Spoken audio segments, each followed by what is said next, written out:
So in today's tutorial, I'm going to show you how to take a drawing from your sketchbook and convert it into a more highly realized sketch for concept art, for something that you might want to show to a client. Anyway, the first thing we're going to do is open up Photoshop, and I'm going to be going into a folder that I already have selected here. It's called Character Design from Scans, and what they are is a bunch of pages that I scanned from one of my sketchbooks. We're going to select this drawing here. It's called CA08. CA is for Concept Art, and what we have here is a very simple drawing of a character.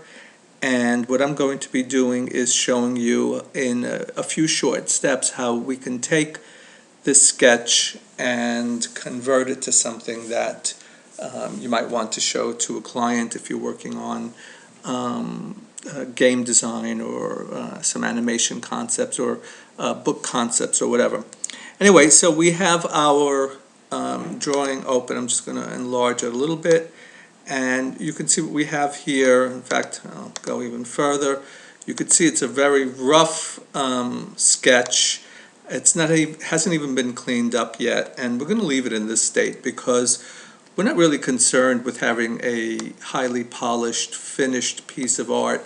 What we want here is just to show something very spontaneous and well designed.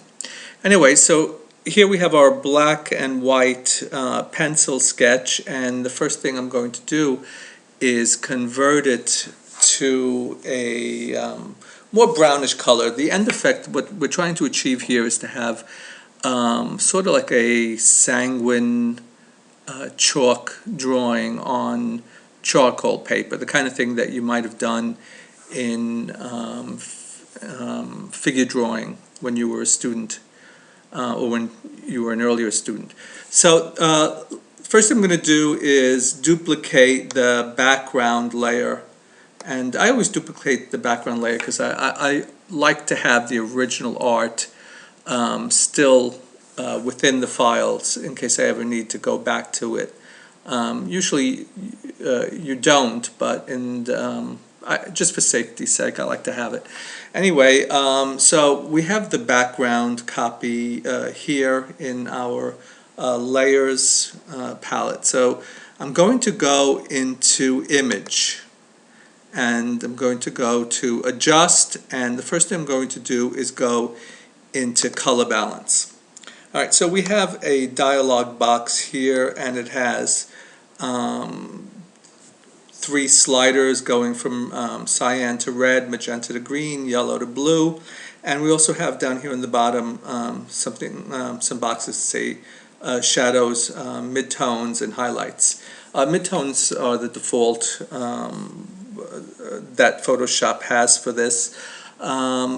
And we have the preserve luminosity box checked. So we're going to leave that checked, and what we're going to do is we're also going to ignore highlights because you're going to see in a few minutes that what tends to happen is when we start playing with these sliders, it's going to change the color of the gray lines. So I don't want to change the color of the white, the highlights. So what I really just want to be concerned about is the gray. So first thing we're going to do is we're going to stay in midtones, and we're just going to slide the top slider over towards the reds. I have it all the way over, but really this is a matter of personal preference. Then I went down to the yellow, gave it a little bit of yellow. I'm just going to give it a tiny bit of green.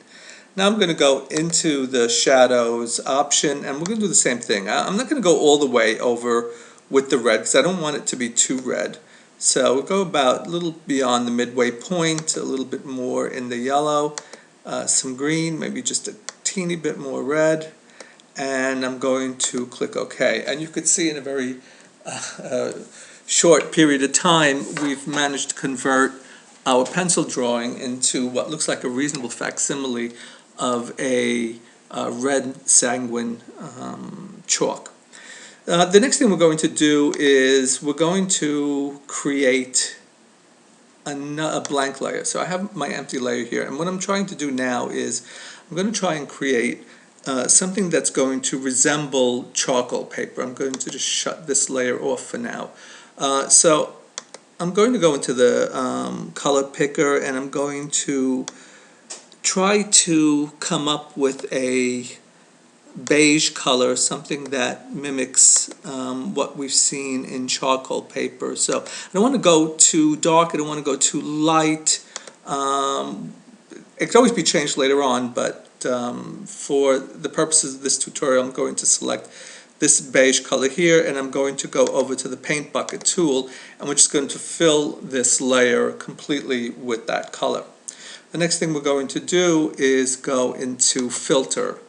We're going to go into filter noise, and we're going to go into add noise. Now I've already got it in the adjustment box here. I have my amount set to 9.51. Anything below a around 9 or 10% is good for the purposes that we have here. All we really want to do is break up that solid color. So you'll notice also in the distribution box I have Gaussian check, not uniform, and I've also got the monochromatic option selected. Now this document, this original document, is 300 dpi. It's approximately 8.5 by 11, so these numbers here are just about right for the document that we're working on. So I'm going to click OK, and now we have our noise set, but it's still for the purposes of this, I feel it's a little bit too computerized, too sharp. So one final thing we're going to do in preparation for this paper excuse me, is to go into the filter and blur, and the next thing we're going to do is go into the Gaussian blur. We're going to change our radius to approximately 0.9, 0.81. Any of that is just about right for what we're planning to do. You can see over here that what it did was it blurred that noise a bit. I'm going to click OK. So now what we have here is a reasonable facsimile of charcoal paper. So I'm going to go back to the layer that's on top. I'm going to turn that layer back on, and we're going to go into the blending mode, and we're going to go into multiply. I was in the wrong box. So let me go back, shut that off, go back to normal, and now we're in the proper layer, and I'm going to select multiply, and here we go. We have our drawing, our red chalk drawing on charcoal paper. So that's a pretty big difference right there from the original pencil sketch from the sketchbook. But we want to just take it a little bit further than what you see here in front of us. So the next thing we're going to do is start picking out some of the highlights. Like I said, this isn't going to be a highly refined drawing. What it's going to be is just something that you can show the clients to give them an idea of the direction that the characters that you've designed, what they're going to look like.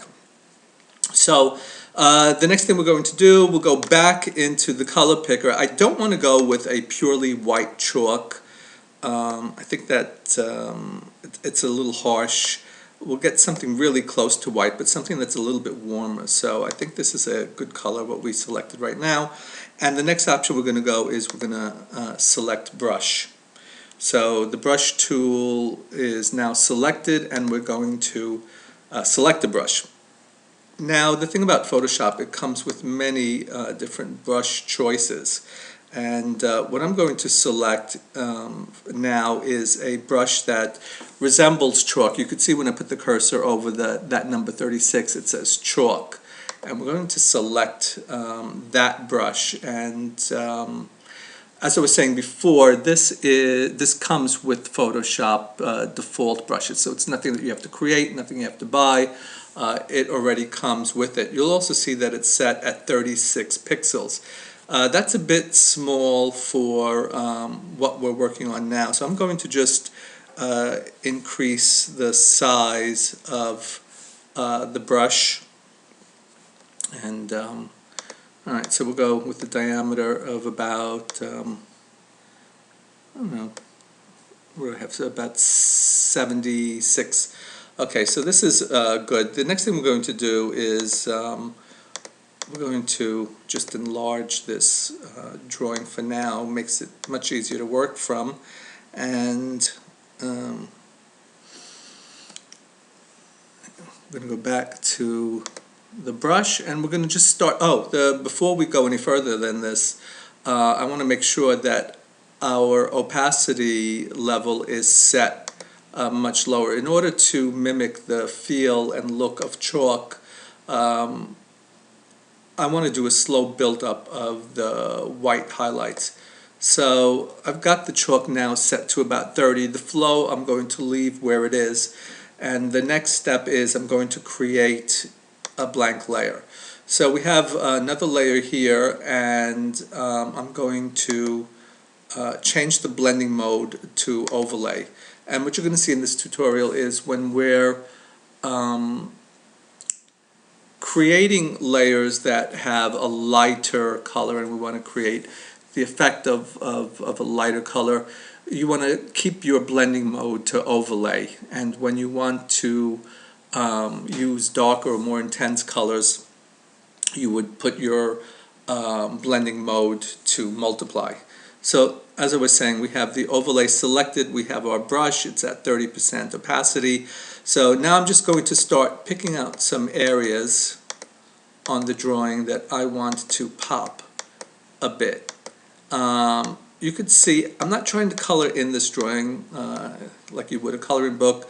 I'm just trying to very roughly lay in some highlights so that the drawing itself begins to take on a more three-dimensional look to it. And you can see as I go over and over with the chalk, it becomes more intense, the white. Like I said, I'm not concerned with staying in the lines. What I'm concerned with is just building form.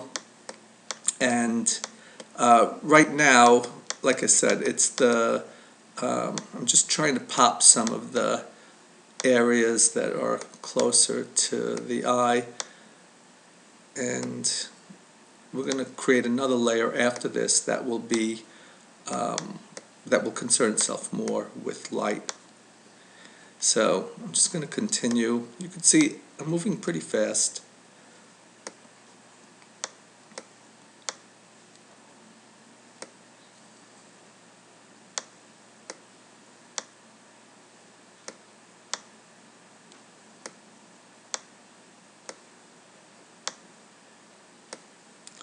Even if I'm coming outside my lines, you could see over here that happened. Doesn't matter. Like I said, this is meant to feel spontaneous. So if something pops out a little bit from the lines, we're not going to worry about it too much. If it was something that that was glaringly wrong with it, all we would need to do is go into the eraser and just erase some of that color back. But like I said, this is not something that I'm too worried about with a drawing like this. So as you can see, this is the first layer, and I began to pop some white. I'm going to create another layer now, and it's basically another layer, empty layer, and I'm going to go once again to overlay. And I'm not going to change the color of the chalk. What I'm doing is I'm building up another highlight layer. This time I'm more concerned with light and where the light is hitting our subject. And so what I'm going to do is, I figure it's going to be here towards the front and in this right-hand side. And like I said, it's not going to be scientific. I just trying to lead the viewer's eyes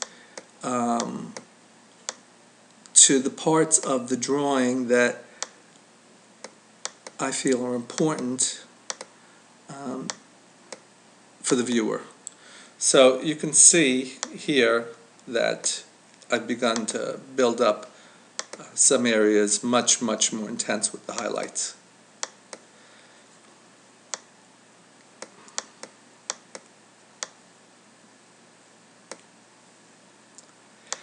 As I was saying before, the beauty of Photoshop is its ability to create many layers, and that really gives you a lot of control over your image, and also gives you control over whether, if you make mistakes, it's so easy to just go back and change the mistakes you've created. So you could see I went a little bit overboard there with the white. I didn't want it quite so much there on the line.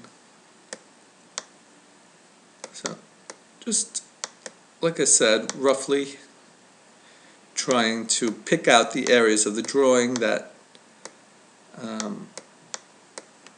I believe the highlights would hit. I'm going to just see what the drawing is beginning to look like. You can see it's already looking pretty good. The dimensions are, it's looking very three-dimensional. The next thing I'm going to do is, I just want to put a little bit more information. Like I said, this is not going to be a finished illustration. It's just meant to show some information to the client. So another thing that's important for this character would be the color of his hair. So in keeping with the original ideas behind this character, he has red hair. So what I'm going to do is I'm going to create another blank layer, and I'm going to go back to overlay. So that layer is overlay, and I'm going to select reasonable red for the character's hair. And once again, using the same chalk, the same brush, I'm going to just quickly pop a little color into the character's hair. As I was saying before, we don't want to saturate this drawing with a lot of color. What we're just trying to do is put some visual information so that the client has an idea of where you're going with your character. So I believe that's enough color so that the client gets an idea that this boy has red hair. And I'm going to put another piece of information in on this drawing, and what I want to do is he's looking very white, and I don't want him to look quite so dead, and I don't want to start overcoloring this drawing. So what I'm going to do is I'm going to create another layer, and once again I'm going to go into the overlay for its blending mode, and I'm just going to put a little blush in on the flesh. So I'm going to select a blush color. Once again, I'm going to stay with the same brush. I'm going to stay with the same opacity of approximately 30, and I'm just going to start putting a little bit of color into the subject's cheeks, maybe a little on his nose, a little on the lips. Basically the areas on the figure that would warm him up a little bit. Like I said, I don't want to go full on color. Just a little bit on the hands, especially around the fingertips, Normally those are areas where you would see a little bit of this color, and I think that's enough for the flesh. Like I said, it's just to give it a little bit of life. One more piece of information that I would like to include on this before we finish this drawing is I want to work a little bit more on his eyes. Usually that's the focus on character drawing, is the character's eyes, and I want the viewer to focus there just a little bit. I don't want to go overboard with it, so I'm going to create another layer, and once more in this layer, what I'm going to do is I'm just going to select a white, and what I want to do is, I'm going to go with the overlay blending mode. What I want to do is make his eyes pop a little bit more, and this brush is way too large now. We're working in much smaller detail, so I'm going to go with approximately 17 pixels. And you can see what I'm doing is I'm going into the whites of his eyes, and I'm not making them pure white because that wouldn't be right for any character, actually, because the eyes fall into shadow. But I did want to draw a little bit of attention to it, so I'm adding some white, and the next thing I'm going to do is add some color to the eye itself. Now, I've selected a green, and I'm not going to put this on another layer because there's so little information on this layer. I'm just going to stay in here, and I'm going to put that green into the subject's eyes. Okay, and I believe we're pretty much finished with our character. And so that's it. I hope you enjoyed this tutorial, and I hope to create another one soon. Thanks.